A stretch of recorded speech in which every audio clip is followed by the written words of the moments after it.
हाल ही में केंद्र सरकार के द्वारा एक नया विधेयक संसद में पेश किया गया है जिसने एनजीओ, विदेशी फंडिंग और सरकारी अधिकारों पर नई बहस छेड़ दी है। क्या है एफसीआरए संशोधन विधेयक 2026? सरकार इसे क्यों ला रही है और इसका देश पर क्या असर होगा, आइए हम जानते हैं। खबर क्या है, केंद्र सरकार ने foreign contribution regulatory amendment bill 2026 जो है संसद में पेश किया है। ये एक नया प्रावधान जो है, यानी कि एक नया बिल जो है वो यहाँ पर जोड़ा जा रहा है। अब ये बिल क्या है कि यदि किसी एनजीओ या संस्था का एफसीआरए लाइसेंस रद्द हो जाता है या फिर उसको समाप्त कर दिया जाता है, या फिर जो वहाँ पर लाइसेंस के जो यहाँ पर ऑनर है वो खुद यहाँ पर सरेंडर कर देते हैं या फिर सरेंडर हो जाता है लाइसेंस, तो क्या होगा कि हम बात करें यहाँ पर जो विदेशी फंडिंग है उससे बनाई गई जितनी भी संपत्ति है उसका प्रावधान जो है सरकार की जो नामित प्राधिकरण है वो कर सकती है। यानी कि जो यहाँ पर संपत्ति है जो यहाँ पर उस व्यक्ति ने बनाई है जिसका यहाँ पर लाइसेंस जो है वो रद्द हुआ है, तो यहाँ पर जो प्रबंधन सरकार की नियुक्ति है नामित प्राधिकरण वो यहाँ पर कर सकती है। अब इसका प्रावधान क्या है, इसी यानी कि ये जो यहाँ पर बिल पेश किया गया है इसीलिए एक नया चर्चा का विषय जो है यहाँ पर बन चुका है और इस विषय पर जो है विवाद भी देखा जा रहा है। चलिए जानते हैं। अब हम देखें एफसीआरए क्या है। एफसीआरए यानी कि फॉरेन कंट्रीब्यूशन रेगुलेटरी एक्ट 2026, यह एक ऐसा कानून है जो विदेश में आने वाले धन यानी कि जो फॉरेन कंट्रीब्यूशन है उसको नियंत्रित करता है। यानी कि जो यहाँ पर विदेश से यहाँ पर किसी भी देश में धन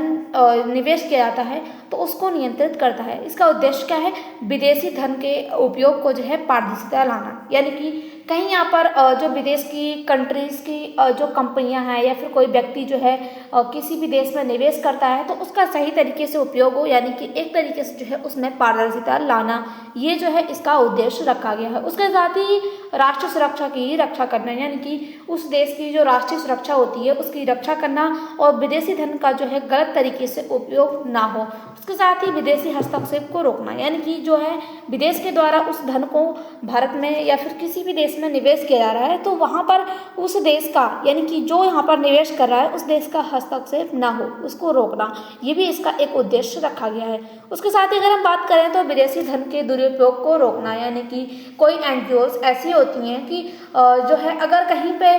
विदेश के द्वारा जो है किसी एनजीओ में धन निवेश किया गया है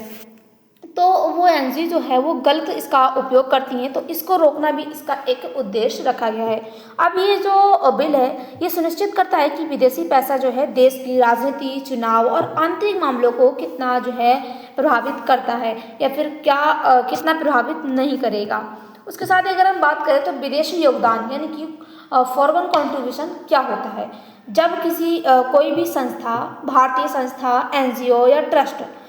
या फिर सोसाइटी या फिर कोई शैक्षणिक संस्था है वो अगर विदेश में निवेश करती है वस्तु या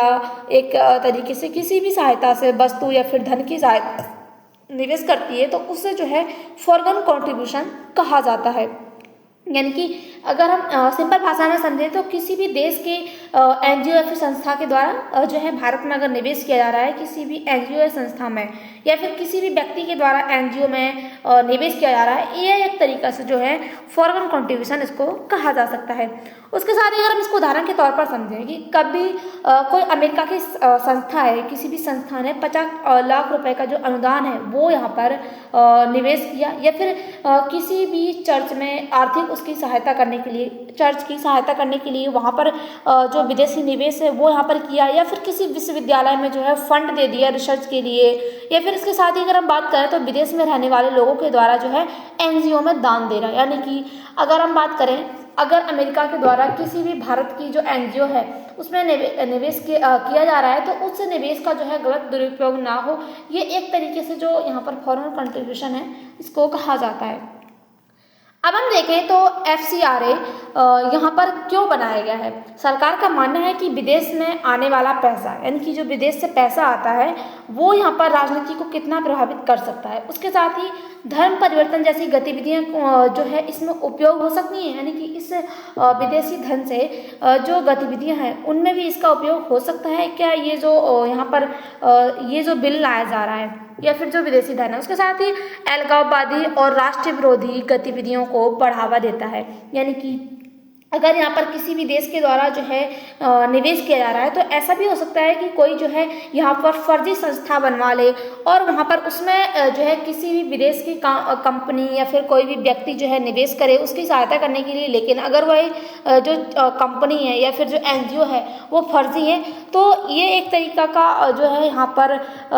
जो राष्ट्र विरोधी टाइप का देखने को मिल सकता है, या फिर किसी भी देश के द्वारा जो है गलत एनजीओ, फर्जी एनजीओ खोल लिया जाता है तो उसमें निवेश करवाने के लिए। उसके साथ ही उसका जो गलत दुरुपयोग है उसको रोकना, ये जो है इस जो बिल है इसको रखा गया है। इसके साथ ही चुनाव को प्रभावित कर सकता है और राष्ट्रीय सुरक्षा के लिए खतरा बन सकता है ये जो बिल यहाँ पर लाया जा रहा है। इसलिए एफआईआर से, यानी कि अगर हम बात करें तो ये पहले से खतरा है, इसीलिए इसको सुरक्षित करने के लिए एफसीआरए जो बिल है वो यहाँ पर बनाया जा रहा है।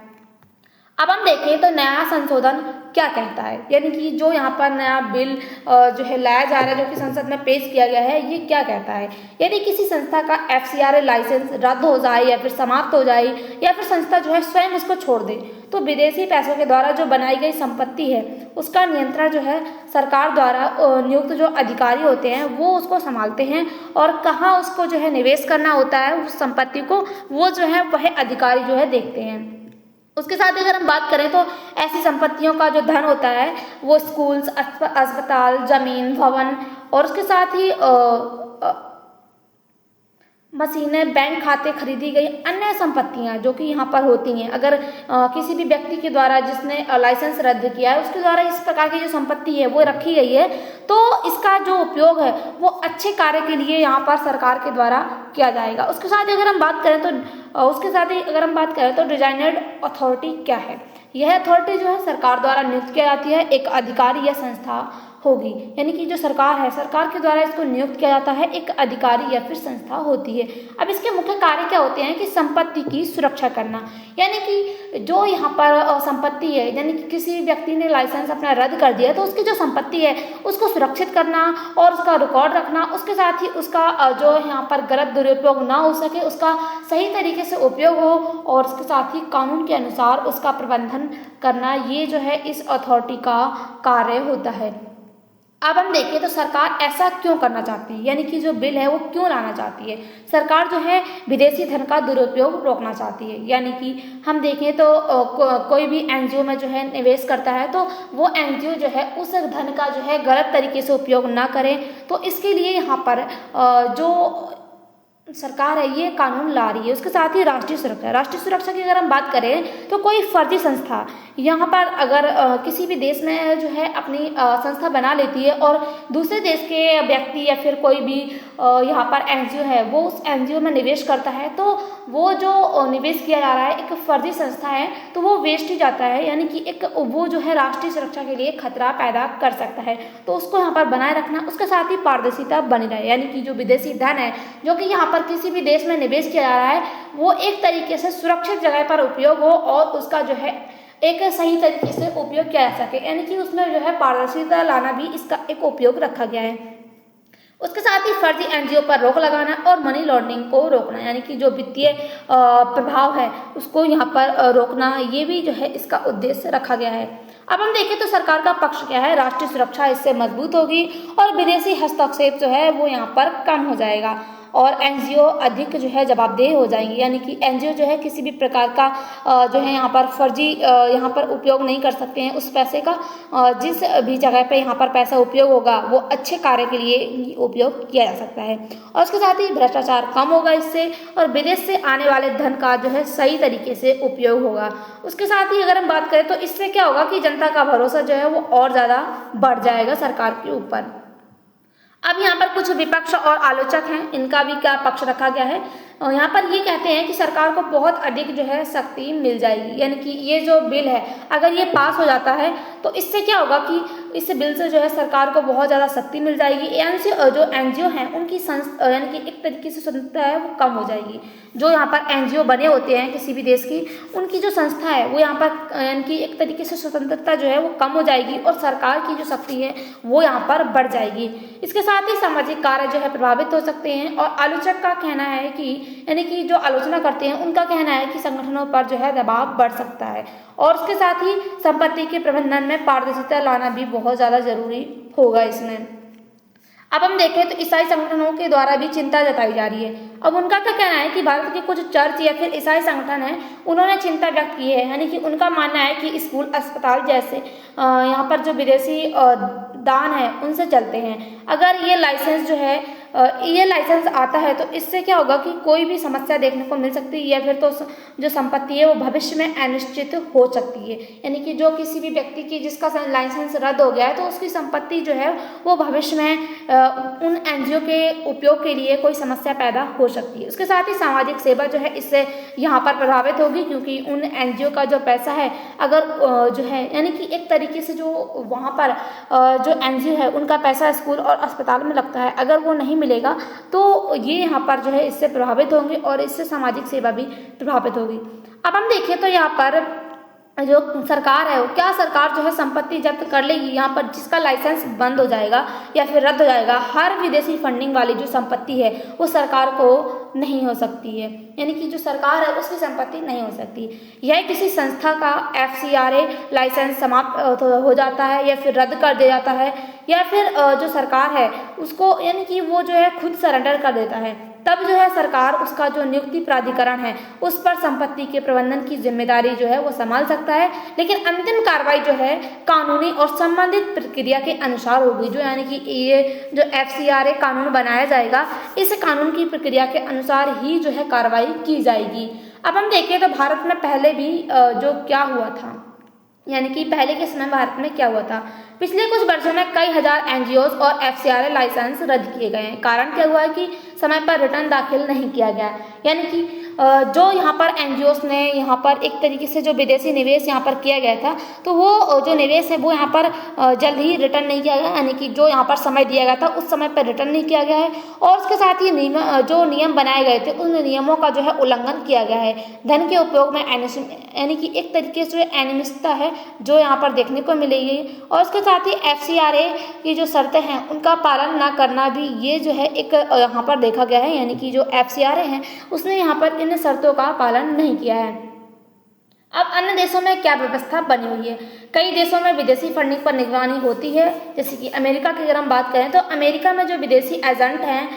एजेंटों के लिए जो है अलग पंजीकरण नियम बने हुए हैं। ऑस्ट्रेलिया की बात करें तो विदेशी प्रभाव पर जो निगरानी है वो यहाँ पर रखी जाती है ऑस्ट्रेलिया में। उसके साथ ही अगर हम ब्रिटेन की बात करें तो चैरिटी संस्थाओं की कड़ी जो वित्तीय जांच है वो यहाँ पर की जाती है जो विदेशी फंडिंग होती है उस पर। उसके साथ ही अगर हम कनाडा की बात करें तो विदेशी फंडिंग के जो उपयोग पर रिपोर्टिंग आवश्यक होती है, यानी कि जो विदेशी फंडिंग होता है उसका उपयोग हो रहा है तो उसकी जो रिपोर्ट है वो यहाँ पर आवश्यक की जाती है। इसलिए सरकार का कहना है कि जो भारत है वो अकेला एक ऐसा देश नहीं है जहाँ पर विदेशी फंडिंग की जा रही है, कई सारे देश जो हैं वो ऐसे हैं। इसीलिए अब यहाँ पर जो केंद्र सरकार है उसके द्वारा ये जो बिल है वो यहाँ पर पेश किया गया है। अब इस कानून के फायदे क्या हो सकते हैं, राष्ट्रीय सुरक्षा मजबूत होगी और उसके साथ ही विदेशी धन का सही उपयोग होगा, पारदर्शिता बढ़ेगी, भ्रष्टाचार कम होगा और फर्जी संस्थाओं पर रोक लगेगी। उसके साथ ही जनता का जो विश्वास है वो बढ़ जाएगा।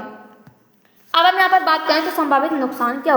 हो सकते हैं। यहाँ पर जो छोटे एनजीओस हैं उनके लिए नियमों का पालन करना कठिन हो सकता है, सामाजिक कार्यों पर भी इसका असर देखने को मिल सकता है। उसके साथ ही प्रशासनिक हस्तक्षेप बढ़ने की आशंका भी देखने को मिल सकती है। सरकार और नागरिक जो है समाज के बीच जो है विश्वास की चुनौती यहाँ पर देखने को मिल सकती है, यानी कि सरकार और नागरिक के बीच में जो है समाज में विश्वास की एक चुनौती जो है वो यहाँ पर देखने को मिल सकती है। अब यहाँ पर अगर हम देखें तो संवैधानिक पहलू क्या है, आर्टिकल 19A(c)